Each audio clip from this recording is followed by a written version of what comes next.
Dr. Ho-Sung Lee, IPCC Chair, my colleague Petri Talas, Secretary General of WMO, and our dear representative from UNFCCC, IPCC focal points, and scientists. In recent years, particularly in 2022, many of the IPCC warnings have come true. I'm sure many wish your projections were wrong, but they were not. The importance of acting on climate change and the wider triple planetary crisis, which includes the crisis of biodiversity and nature loss and the crisis of pollution and waste, has never been clearer. The IPCC has contributed to broadening the global understanding of the triple planetary crisis. Your science has guided the world in its many commitments and action plans, including informing the recently agreed right to a safe and healthy and sustainable environment, a right which has now been accepted as a basic human right and which is therefore poised to make a difference. With such a sound body of work behind it, the IPCC has a huge asset, and that asset is your credibility.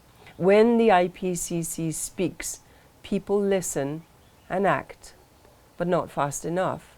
So the IPCC must keep speaking through strong and timely science to guide the world to cut greenhouse gas emissions and to meet the goals of the Paris Agreement.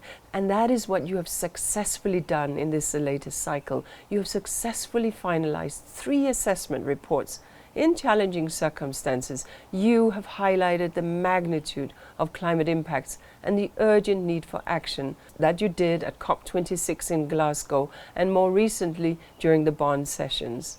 I congratulate you. We at UNEP look forward to the last step of the cycle, the finalization and approval of the synthesis report. Countries need the IPCC to guide them as they move deeper into the action phase of tackling climate change. The 7th cycle will be crucial.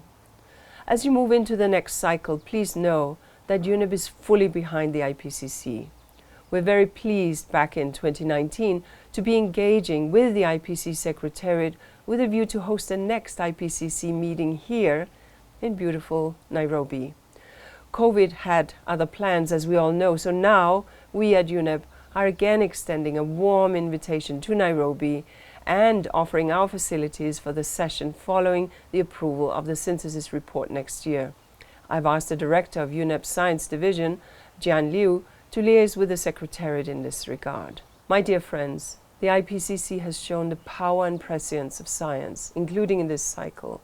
Your science that you have brought forward has been critical to bring us where we are today in the understanding of the climate crisis, and I know that you will continue to bring that science to the table to help us solve the climate crisis. I wish you all a successful 57th session and hope that I will soon be able to welcome you here in Nairobi. Thank you.